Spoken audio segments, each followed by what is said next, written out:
Et de certains principes spirituels nous gardent dans un état de servitude.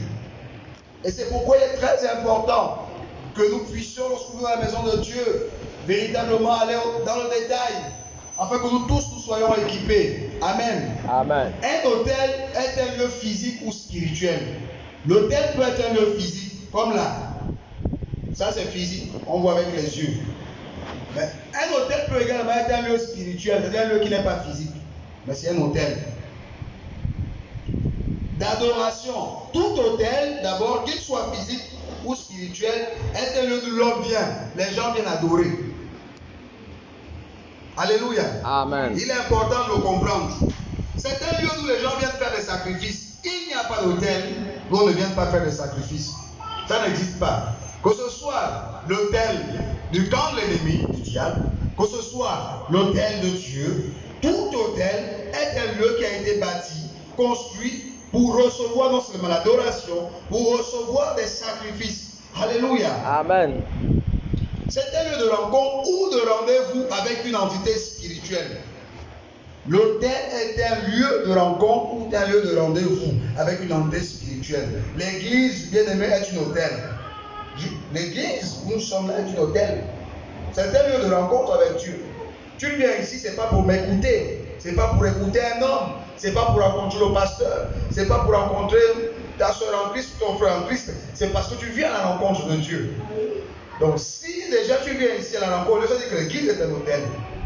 Et c'est un lieu où chacun d'entre nous vient offrir des sacrifices. C'est peut-être pas un sacrifice humain, ce n'est pas le sang, oui, mais les sacrifices d'adoration. Alléluia. Amen. Donc, l'hôtel est un lieu d'échange entre un homme et Dieu. L'hôtel est un lieu d'échange entre un homme et Dieu. Par quoi? Par la prière, par le sacrifice. Donc, quand on vient à l'hôtel là, quand on vient prier, quand on vient faire nos sacrifices, cela monte directement vers notre divinité, c'est-à-dire vers Dieu. Toutes les fois que je viens à l'église, parce que l'église est un hôtel, c'est un lieu de rencontre avec Dieu. Toutes les fois que je viens prier ici, toutes les fois que je viens faire des offrandes ici, toutes les fois que je viens faire toute autre sorte de sacrifice en ce lieu, je dois avoir la conscience que c'est tout ce que je fais ici monte vers Dieu. Pourquoi? Parce que je le fais par le canal de l'autel. Alléluia. Amen. Qu'est-ce qui se passe lorsque nous donnons des sacrifices? Lorsque nous prions, en retour, notre divinité, notre Dieu déverse sur son peuple que nous sommes son onction. Donc, si mon autel est un autel de Dieu, Dieu déverse l'onction de Dieu. De l'autre côté, pour ceux qui ont des autels sataniques et diaboliques, lorsqu'ils vont adorer également et offrir des offrandes, il y a une autre type d'onction, une onction maléfique qui tombe sur eux. Que par l'onction, c'est pas ici de puissance. Il est important de le comprendre. Pourquoi il faut que le chrétien le comprenne? Parce qu'on va comprendre par la suite que si moi je joue, si nous chrétiens nous blaguons, si nous ne comprenons pas les lois de l'autel de Dieu, si nous ne comprenons pas comment devons nous comporter, si nous ne maîtrisons pas les principes de cet autel-là, bien aimé, les autres de l'autre côté, ils entretiennent leurs autels sérieusement. Ils ne blaguent pas avec, parce qu'ils ont compris qu'en fait l'autel est un lieu d'échange avec leur divinité, et qu'en retour ils reçoivent de leur divinité de la puissance pour opérer, pour dominer, pour attaquer le royaume de Dieu. Quand je parle du royaume de Dieu, je parle des enfants de Dieu, je parle de l'église, je parle de toi et moi, pas les bâtiments, mais c'est toi et moi. Le diable ne cherche pas les murs, non, il cherche toi et moi, c'est nous qui construisons l'église de Dieu. Ils prennent au sérieux cette histoire. Il est important que l'église comprenne bien le mystère des autels.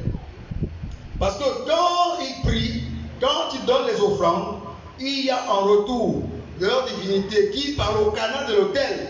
Parce que l'autel est comme une porte entre le monde physique et le monde spirituel. Rien ne se passe sans l'autel. Rien n'arrive sur le monde physique sans l'autel. Alléluia. Amen. L'humanité a été sauvée. Comment toi et moi avons été sauvés du châtiment? Comment toi et moi, Christ nous a rachetés? Mais c'est par l'autel. La croix est un autel. Le sacrifice de la croix, c'est cet autel-là qui a permis que toi et moi, nous humains, nous puissions jouir de la rédemption. La rédemption rédemption est spirituelle. Elle n'est pas physique. Mais pour qu'elle arrive à toi et moi, il fallait qu'un hôtel soit bâti. Et cet hôtel-là, c'était la croix. Yes. Rien n'arrive sur le plan physique s'il ne passe par un hôtel. Même Dieu, voulant racheter le monde qu'il a créé, a bâti un hôtel. Et sur cet hôtel, il a sacrifié lui-même son fils Jésus. Yes, sir. Parce qu'il n'y a pas d'hôtel sans sacrifice. Ce sont des réalités spirituelles. Et que l'Église doit comprendre pour vivre la domination. Parce que Genèse nous dit que Dieu nous envoie pour dominer. Mais aujourd'hui, quand on regarde, le chrétien ne domine pas. Pourquoi? Ce n'est pas parce que Dieu ment, non, mais c'est parce qu'il ignore certaines réalités. Et que le diable, au fil du temps, a tout fait pour nous empêcher de comprendre ces réalités-là.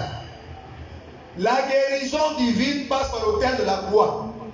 Parce que la guérison est une réalité spirituelle. Elle ne passe que par l'autel de la croix. Toi et moi avons été guéris par quoi? Les meurtrissures de Jésus. Quelle meurtrissure? Mais c'est une meurtrissure à la croix du calvaire. Et la croix est un autel. Et c'est par là que est passée la guérison pour t'atteindre. Si tu ignores la croix, bien aimé, tu ne peux pas recevoir la guérison. Si tu joues avec l'autel de la croix, tu ne peux pas comprendre, tu ne peux pas obtenir des choses spirituelles. Parce que l'autel est la porte qui relie ces deux mondes. Alléluia. Amen. Si tu ignores ce principe qui est la croix, tu ne peux pas connaître la délivrance. Et tu ne peux même pas expérimenter la protection divine. L'apôtre Paul dit, ta vie et ma vie sont cachées en Christ Jésus dans les lieux célestes. Mais comment ma vie, ta vie, nos vies ont fait pour être cachées avec Christ? Et c'est par le sacrifice de la croix, par l'autel de la croix.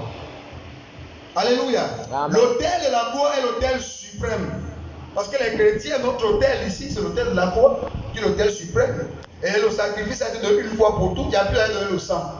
Le sacrifice que requiert l'autel, ce n'est pas le sang humain, ce n'est pas le sang des boucs, ce n'est pas le sang des animaux, parce que Christ Jésus s'est sacrifié une bonne fois pour toutes, pour toi et moi. Alléluia. Amen. Nous devons comprendre ces réalités. Si vous ne les comprenez pas bien, mais c'est compliqué. Rien ne transite s'il n'y a pas d'autel. Les sorciers l'ont compris. Dans tout pays, dans tout quartier, dans toute famille, il y a des hôtels. Et c'est par ces hôtels-là que les transactions entre les deux mondes se passent. Le monde spirituel et le monde physique.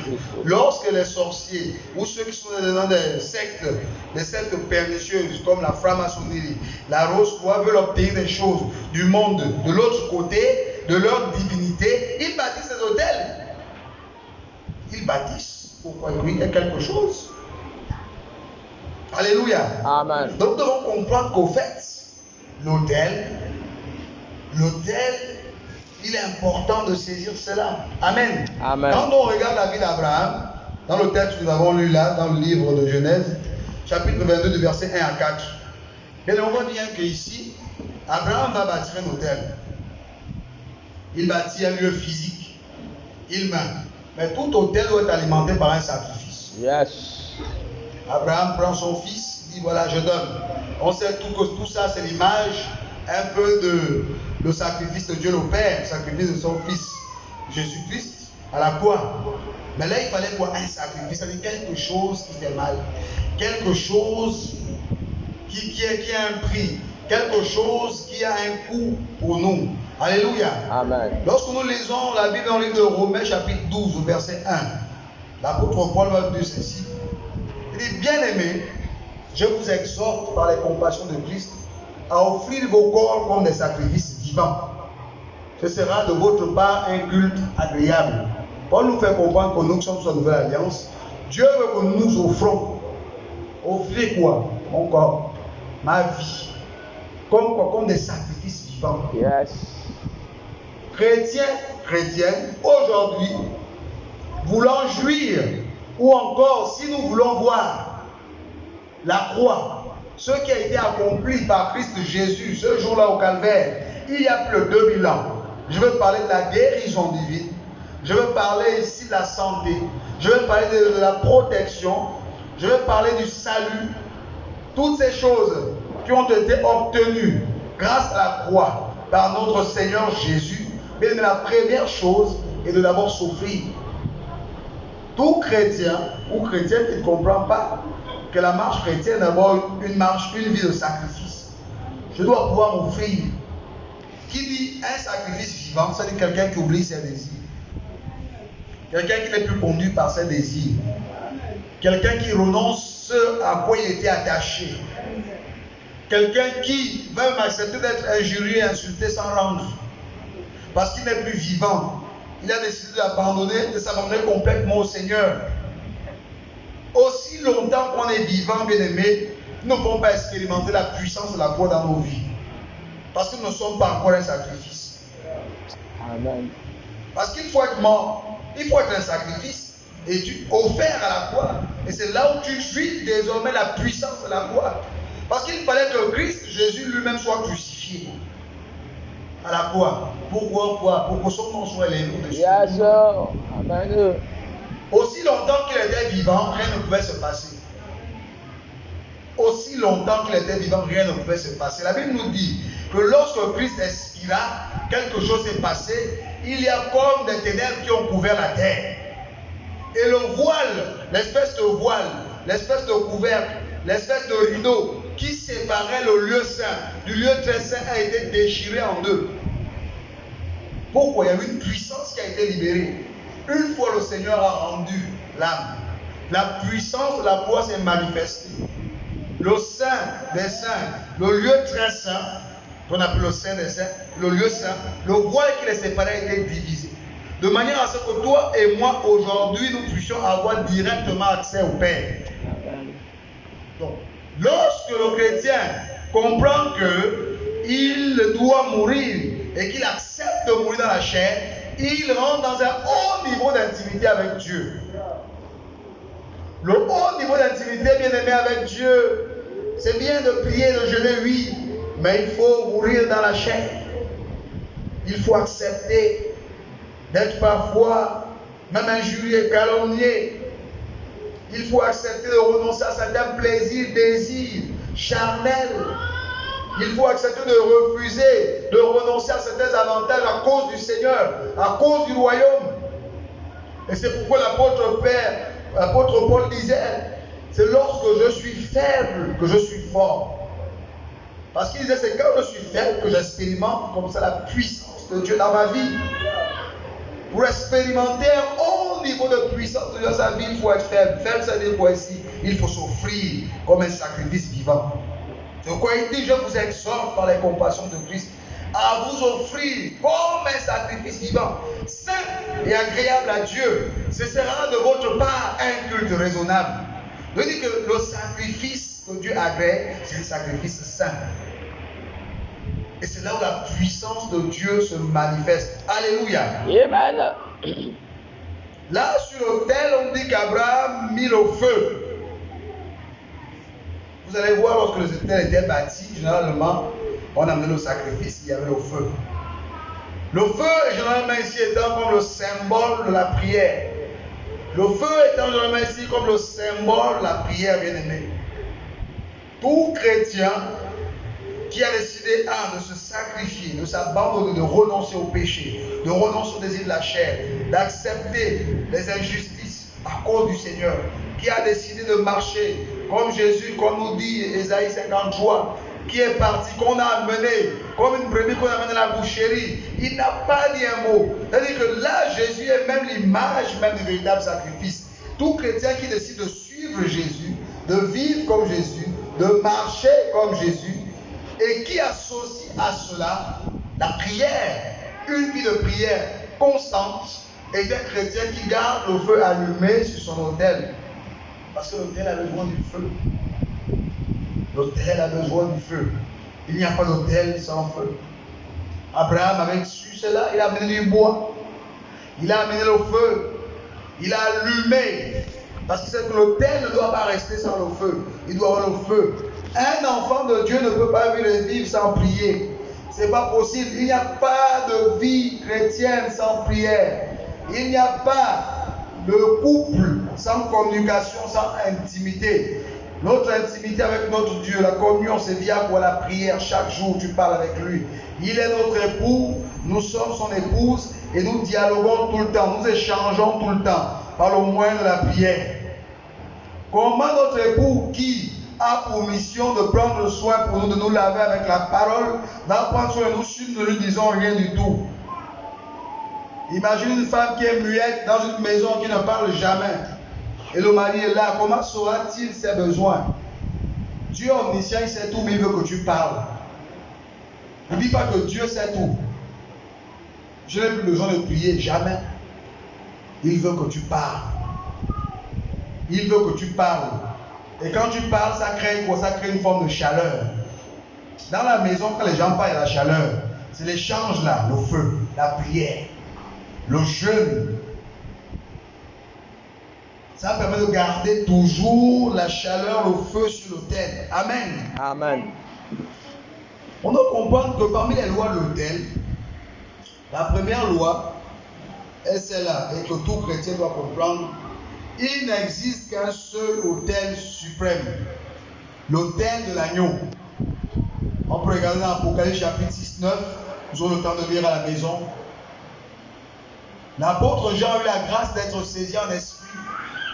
Et il a pu voir l'autel, le trône de Dieu. Il a pu voir l'autel de l'agneau. Alléluia. Amen. En tant que nous chrétiens là, on n'a pas les autels qu'on va bâtir des statuettes ou encore d'autres choses. Notre autel a été inauguré par le Père lui-même. Il s'est fait chair. Il est venu mourir cette offert. Et c'est sur cet autel-là où nous puisons notre force, notre puissance. L'Église tire la puissance de la croix. C'est pourquoi Paul va dire que la croix est une folie pour ceux qui périssent, mais une manifestation de la puissance pour ceux qui croient en Jésus.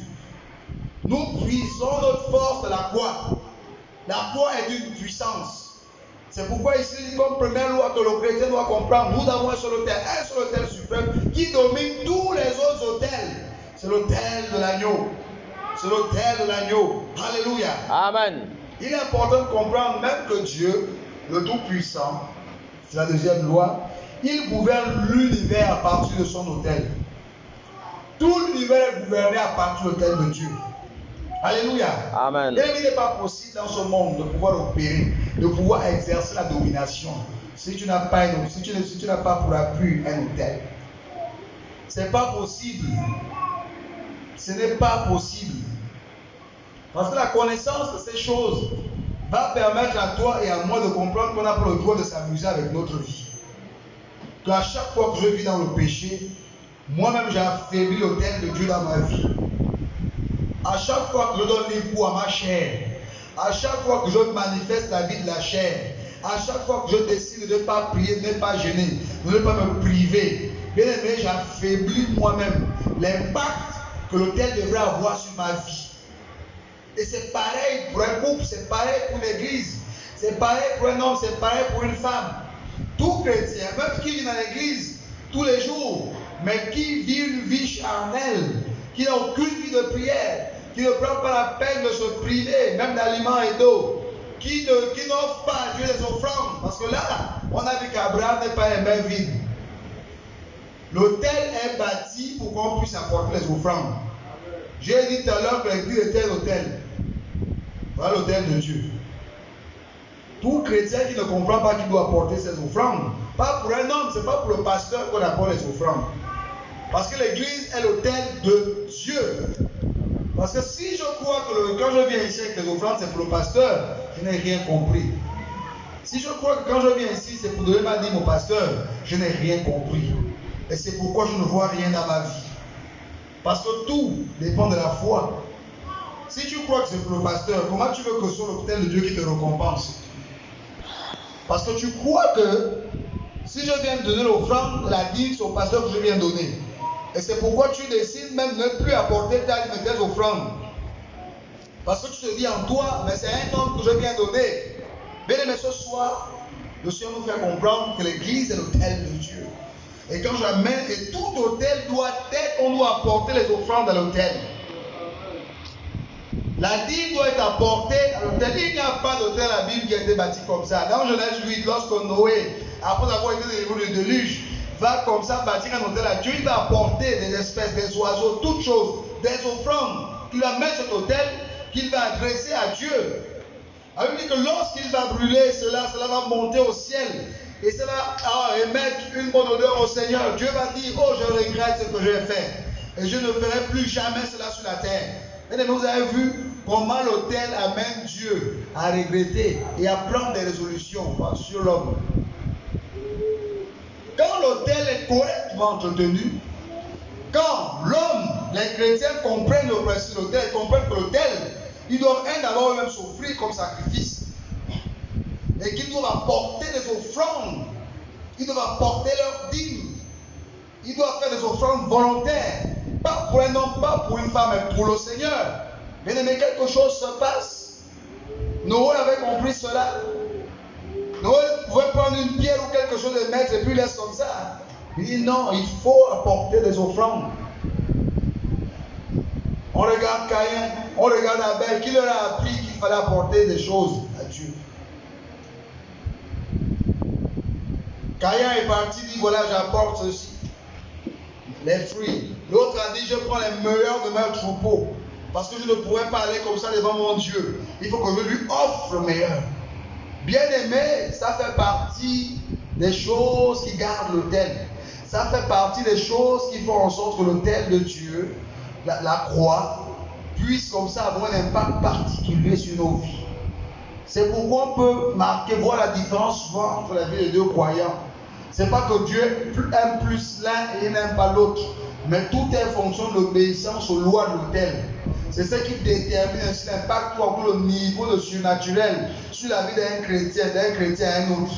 Alléluia. Amen. Ces choses devons le comprendre. Amen. Amen. L'autel est un lieu de concentration de pouvoir.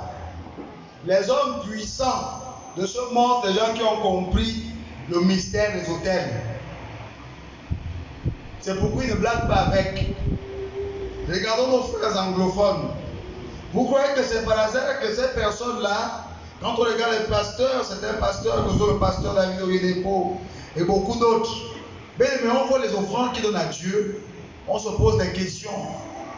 On voit la manière dont ces hommes-là servent Dieu, non seulement physiquement, avec leurs biens, mais de manière sacrificielle, bien aimé. C'est parce qu'ils ont compris certaines choses. Ils le font pour hasard.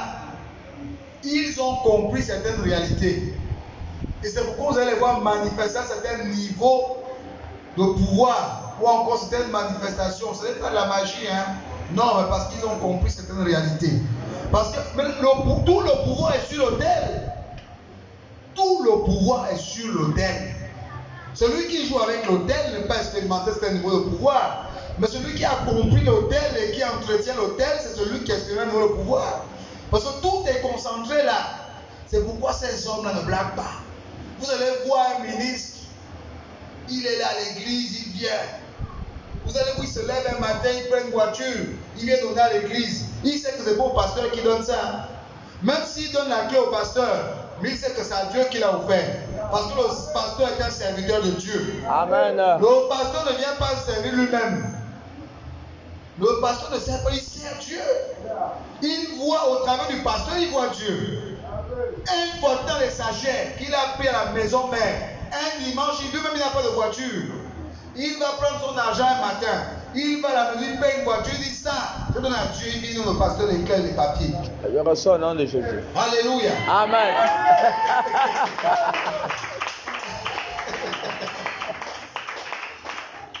Il donne à l'homme de Dieu. Mais vous croyez que c'est comme ça? Mais cet homme, il a compris certaines choses. Mais que le monde, les hommes simples ne peuvent pas comprendre. Ils vont même le critiquer. Est-ce qu'il est fou? Qu'est-ce qui lui arrive? Lui-même, il est à pied. Mais comment c'est au pasteur? Comment c'est à l'église? Ben, il a compris certaines réalités. Qu'il faut, si ce n'est pas Dieu qui t'ouvre les yeux, tu ne peux pas comprendre ces choses. Pour le monde, c'est une folie. Il ne peut pas comprendre ces réalités. Amen. Amen. La puissance d'un individu est à la mesure de la puissance de son autel. La puissance d'un individu est à la mesure de la puissance de son autel. Comment traites-tu l'autel de Dieu? Puisque c'est là où tu tires ta force. Mais comment le traites-tu? Tu veux être puissant, comprends ce mystère. Commence à comprendre ces lois. Parce que ta puissance dépend de la puissance de ton autel. C'est pourquoi les satanistes ne blaguent pas. Vous allez voir, ils vont verser des poudres dans tous les carrefours. D'autres vont donner leurs enfants, leurs femmes. Parce qu'il comprend que lui-même, sa puissance dépend de la puissance de son hôtel. Si son hôtel est faible, il n'est pas puissant. Pour dominer comme il domine là, pourquoi être sûr quoi? Mais parce qu'il ne s'amuse pas, il sacrifie. Il ne blague pas, il sait que l'enfant là, c'est moi-même qui a donné. Et il serre les dents. Parce qu'il sait qu'il a compris ce mystère. Mais ils ont renversé les Écritures. Le diable a tordu les Écritures. Il a mal copié les choses, il a renversé le mal. Mais les hommes de Dieu, les enfants de Dieu doivent connaître ces réalités. Comment traites-tu l'autel de Dieu? Est-ce que tu respectes les lois de l'autel? Est-ce que tu t'es offert toi-même comme sacrifice vivant? Est-ce que tu as décidé de renoncer au désir charnel à cause du royaume? Est-ce que tu as pris l'engagement d'abandonner certains avantages à cause du royaume? Est-ce que tu as pris le temps, la décision de dire moi je dois mener une vie de communion avec mon Dieu, prier mon Dieu, le rechercher dans le jeûne, dans l'humiliation du jeûne, dans la prière? Est-ce que tu as compris que je dois apporter des offrandes, je dois payer mes dîmes, je dois sacrifier à Dieu pour l'avancement de son œuvre? Alléluia. Amen. Parce que ta puissance, bien-aimé, dépend de la puissance de ton hôtel. Oui, certains hommes de Dieu ne sont pas différents de nous. Nous prions tous le même Dieu, mais c'est souvent ça le détail que certains ne vont pas nous révéler.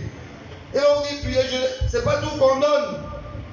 C'est souvent ça. Quand vous allez fouiller leur vie, vous comprenez que ces gens-là, ils sont forts. Parfois, ils viennent comme ça, un bateau de riz qui donne aux gens qui ont faim. Il a eu un malin quelque part, il vient prêcher, il amène tout un bateau. Au Nigeria, il y a un homme de Dieu qui l'a fait. Il y avait un village de gens mourus de faim, il a payé tout un bateau de riz. Il est parti donner, bien aimé, pour les pauvres, pour les orphelins. La Bible déclare que celui qui donne aux pauvres, il prête à Dieu. Vous croyez que cet homme-là, quand il va crier des mains, c'est pareil. Pourquoi vous êtes pareil? Mais c'est un homme qui te manifeste certaines choses. Dieu va honorer tel homme. Quand tu honores Dieu, Dieu t'honore. Si tu honores l'autel de Dieu, Dieu t'honorera. Yes. Celui qui n'honore pas l'autel de Dieu ne va pas l'honorer. Ces hommes honorent l'autel de Dieu lorsqu'ils sacrifient dans nos pauvres, dans nos gens qui ont faim, de manière vraiment forte. Mais Dieu les honore. C'est-à-dire que quand il parle, ne laisse pas tomber sa parole. Et faites attention aux telles personnes. Il faut éviter qu'ils parlent contre vos vies. Des gens qui vivent une vie sacrificielle à cause du Seigneur, c'est une forme de sacrifice pour l'autel de Dieu. Et c'est des personnes qui sont, il faut éviter qu'ils ouvrent leur bouche. C'est des gens que Dieu honore leur parole. Comme Samuel, la Bible dit, Dieu ne laissa tomber aucune de ses paroles par terre. C'est-à-dire que quand il ouvrait la bouche, Dieu honorait. Parce que lui-même, il fit un sacrifice. Sa mère l'a sacrifié à Dieu. Et comme il était un sacrifice à Dieu, c'est pourquoi lorsqu'il ouvrait la bouche, Dieu ne laissa tomber aucune de ses paroles. Quand tu deviens un sacrifice, tu deviens un homme dangereux. Quand, pour le roi des ténèbres, quand tu deviens un sacrifice, tu deviens un homme que Dieu investit d'un pouvoir et d'une autorité particulière. C'est pourquoi Samuel était, en son temps, bizarre. Les hommes ne comprenaient pas. À un temps où la parole de Dieu se faisait rare en Israël. Mais lui, comme il était un sacrifice, il était quelqu'un que sa mère a sévré, elle a pris, elle est partie donner au temple. Séparé du monde, séparé des choses du monde, séparé du plaisir des mondes, séparé de la luxure, de la convoitise, consacré uniquement à Dieu. Mais Dieu ne pouvait que déverser en lui les capacités particulières. Dieu ne pouvait qu'honorer sa parole. Amen. Amen. Ta puissance, la puissance de l'individu est à la mesure de la puissance de son autel. Alléluia. Amen. Donc bien aimé, ne suffit pas seulement de venir à l'église. Non, il y a d'autres choses. Ces hommes-là, ils vont à l'église comme nous tous. Mais bien aimé, ils ont compris ces choses. Ils le pratiquent. Ils le pratiquent sérieusement, ils ne blaguent pas avec. Je connais un monsieur, tous les fêtes du mois de décembre, aucun locataire ne paye la maison chez lui. Oh. Il a beaucoup de maisons, hein. Il a presque une cité. Mais il dit qu'il remercie le Seigneur de l'avoir gardé lui et sa maison, ses enfants toute l'année. Sa manière à lui de remercier le Seigneur, il dit à tous ses locataires, vous ne payez pas chez la maison. Yes. C'est les maisons de 150 000, 200 000. Hein. Ah. Quand tu viens comme si tu te dis retourne, non, c'est bon, je ne prends pas. Il a dit moi, à chaque fin d'année, c'est le sacrifice que je donne à Dieu. Parce que tous mes enfants réussis, ont fait l'école, tu les as gardés, protégés, n'est pas de problème, tout, je donne à Dieu. Bon, un homme comme ça, c'est des gens dangereux. Ouais. C'est des gens, tu peux pas jouer avec lui n'importe comment. C'est le ciel qui se lève. Oui. Il le fait chaque année, chaque année. J'avais un collègue qui louait chez lui, il dit moi j'étais surpris. Un jour, il a dit à mon collègue, je te donne 2 ans chez moi.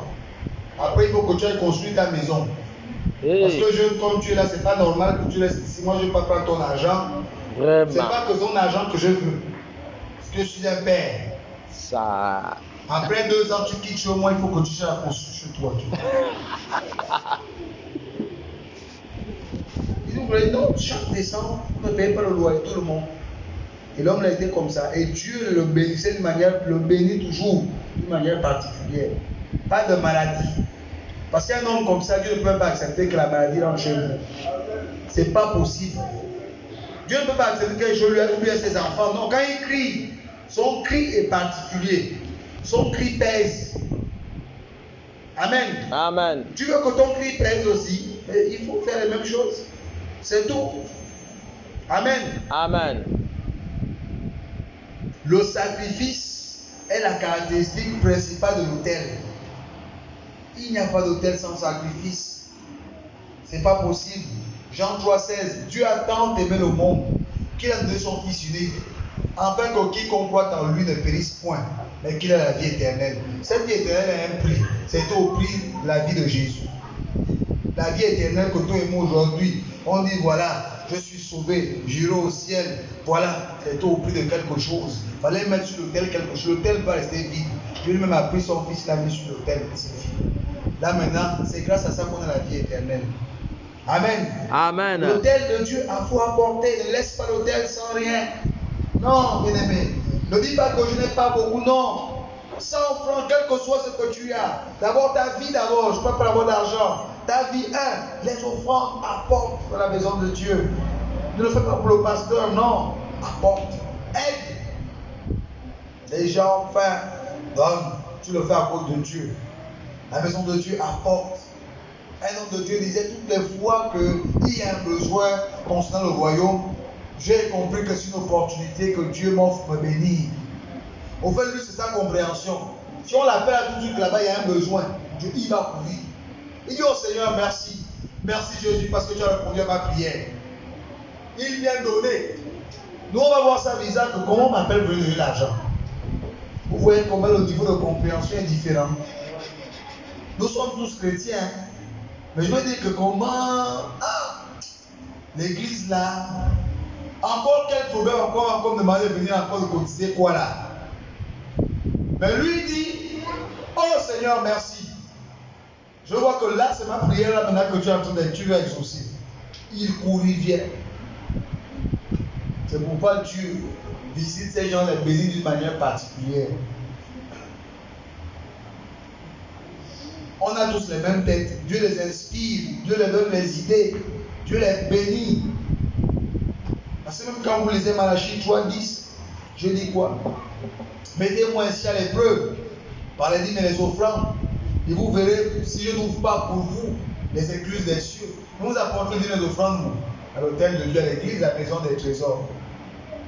Il fallait, même en leur temps, qu'on apporte dans la maison de Dieu les dîmes et les offrandes. Et Dieu dit quoi? Mettez-moi ainsi à l'épreuve, alimentez mon autel et vous verrez ce que je ferai pour vous. Ce que Dieu est en train de leur dire. Alimentez mon autel et vous verrez ce que je ferai pour vous. J'ouvrirai pour vous les écluses des cieux. Je menacerai celui qui dévore. Donc l'esprit là, qui vient attaquer tes finances, qui vient te rendre malade, lorsque tu as mis l'argent de côté pour faire quelque chose, pour envoyer ton enfant à l'étranger, vous venez même donner à la maison du Seigneur. Dieu dit lui-même, quand tu vas comprendre que la priorité c'est l'autel de Dieu, tu verras comment Dieu lui-même va se charger d'eux. Parfois même sans que toi tu ne pries même pour ça. Parce que Dieu lui-même verra. L'autel de Dieu verra ce qu'on ne touche pas ce qui est à toi. Yes. L'autel de Dieu verra sur toi de jour comme de nuit, sur ta maison. Alléluia. Amen. On ne doit pas permettre un feu étranger sur l'autel. Pas de feu étranger sur l'autel. On a le cas dans Lévitique, chapitre 10, au verset 1, des fils d'Aaron, Nadab et Abihu, qui a emporté le feu étranger. On dit un feu sorti de l'autel et consumant. Pas de feu étranger, pas de péché, pas de souillure, pas de choses qui offensent Dieu.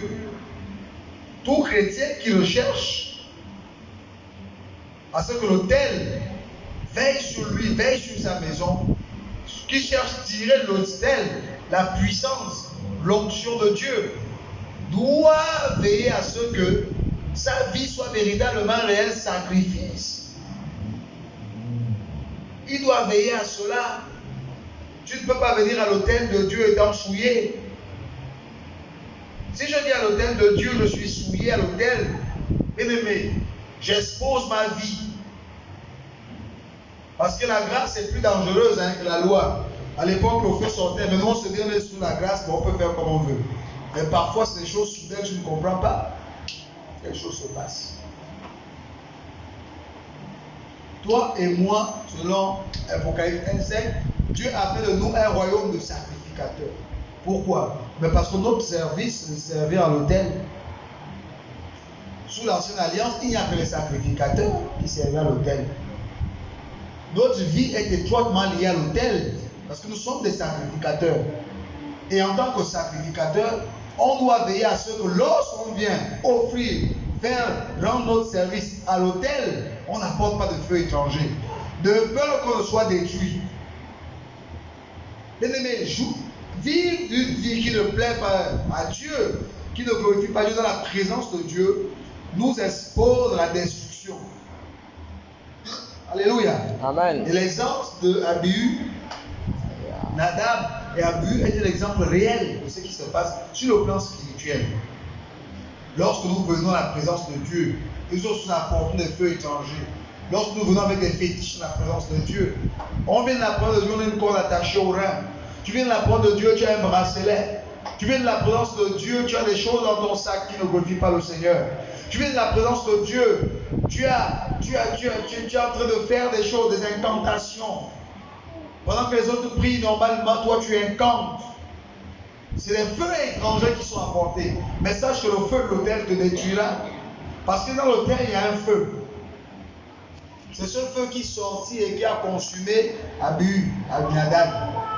Amen. Amen. C'est pourquoi le Seigneur veut que tout enfant de Dieu soit honnête avec lui-même et qu'il s'humilie devant Dieu.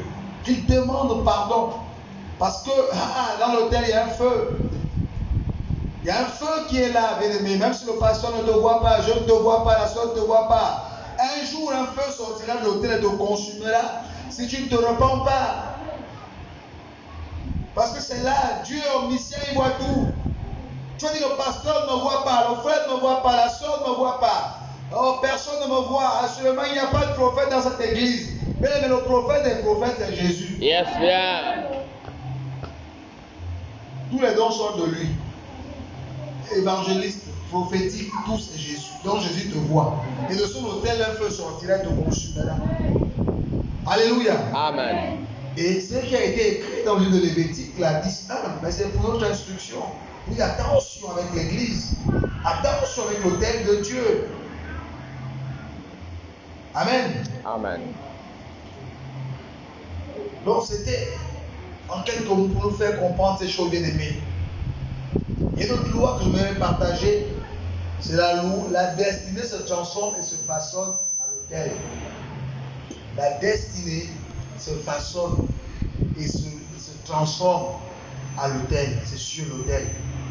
C'est lorsque tu te mets là sur l'autel de Dieu et que tu cries là par rapport à ta vie, c'est là où tout se passe. Ce n'est pas en dehors de l'autel. C'est là, à l'autel. C'est pourquoi Anne aurait pu rester chez elle. Mais une fois par an, elle allait avec son mari Elkana au temple. Et lorsqu'elle allait là-bas, elle prenait la peine d'être là et de prier. Un fois que le prêtre Élie croyait même qu'elle était ivre. Mais elle avait compris que c'est là à l'autel que les destinées sont changées. C'est là où la stérile est transformée en femme qui enfante. C'est pas ailleurs, c'est à l'autel. Elle disait, j'attends, l'année prochaine encore, j'irai avec mon mari. Et je vais profiter là pour me muer dans la présence de Dieu, devant l'autel de Dieu. Et là, je vais présenter à Dieu ma situation. Oh Seigneur, je suis stérile. Oh Seigneur, si tu me donnes un enfant, je te le confierai. Et c'est là où sa destinée a été transformée, c'est là l'autel. Aimes-tu l'autel? Bien-aimé, si tu n'aimes pas l'autel, mais tu refuses de voir ta vie transformée, si tu fuis l'autel, et que tu refuses ton histoire, tu refuses de voir ton histoire être changée. Anne, sa vie fut changée à l'autel. C'est là où Dieu a ouvert son ventre, c'était là à l'autel, dans la présence de Dieu. Est-ce que toi tu méprises la présence de Dieu? Est-ce que toi tu méprises ce lieu parce qu'il n'y a pas de marbre? Parce qu'il n'y a pas la dalle ici? Mais ne le vois pas comme ça. Si tu vois ce lieu comme ça, parce que tu vois les planches, parce que tu vois les grandes plaquettes ne sont plus tout neuves, mais tu passeras à côté. Mais si tu commences à voir ce lieu comme la maison de Dieu, l'autel du Seigneur, ton attitude dans ce lieu va changer. Mais aucun homme ne pouvait, dans l'ancien temps, sous l'ancienne alliance, on dit rentrer dans la maison de Dieu, il y avait la révérence. Parce qu'ils savaient que là résidait la présence de Dieu. Ils avaient une manière de se comporter, même de se vêtir. Ils ne pouvaient pas se vêtir n'importe comment, mais dans la présence de Dieu. Ils ne pouvaient pas parler n'importe comment dans la présence de Dieu. Les hommes se couvraient même. Ils respectaient tellement. Ils disaient, ah, Dieu est là. Ah, je m'en vais parler à Dieu. Mais est-ce que nous voyons un peu l'église comme ça? Ou bien on vient pour dire, je vais juste aller parce que j'ai l'habitude de partir. Si c'est ça, bien, mais c'est compliqué. Les hôtels sont générationnels et peuvent être hérités. C'est-à-dire que toi là, le fait que toi tu es soumis à l'autel de Dieu, cela peut être transmis et il y aura un impact sur tes enfants. Cela couvre tes enfants et couvre tes arrière-enfants. Toi et moi encore, nous parlons de la bénédiction d'Abraham sur nos vies.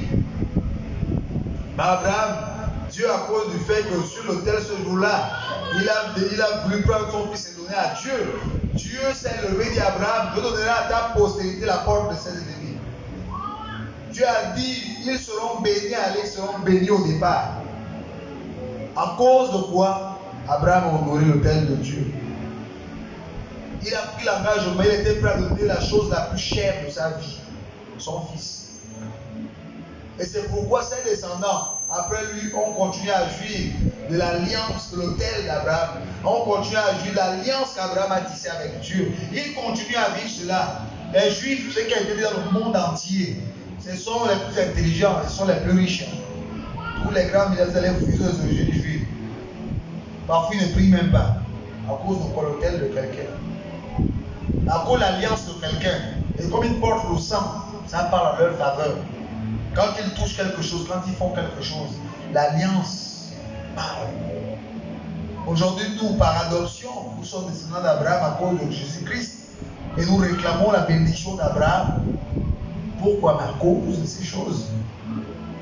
Si tu joues avec Dieu, bien-aimé, et tu prives tes enfants des avantages de l'autel. Si tu te donnes à Dieu, assurément l'autel parlera en faveur de tes enfants. L'autel de Dieu. Et Dieu agira pour tes enfants, quel que soit le temps. Tiens ferme, n'abandonne pas. Reste attaché à l'autel. Ne t'éloigne pas de la présence de Dieu. Reste accroché à la présence de Dieu. Quelle que soit la durée de la situation, reste accroché à la présence de Dieu. On ne dit pas que Anne, c'est au premier jour qu'elle est partie, que tout de suite son ventre était ouvert et qu'elle a fui Samuel. Non, mais on dit qu'elle allait chaque année avec son mari. Et le mari, pour la consoler, même était obligé de lui donner, en plus des cadeaux en plus. Parce qu'il avait deux femmes, Anne et Pénina. Il donnait plus à Anne pour la consoler. Mais elle, à chaque fois qu'elle avait l'occasion d'aller dans la présence de Dieu, elle criait, elle présentait son cas à Dieu. Elle n'a pas abandonné jusqu'à ce que l'autel a parlé en sa faveur. Amen. Amen. Amen. Amen. Et nous acclamons pour le Seigneur. Nous allons nous lever, nous allons prier.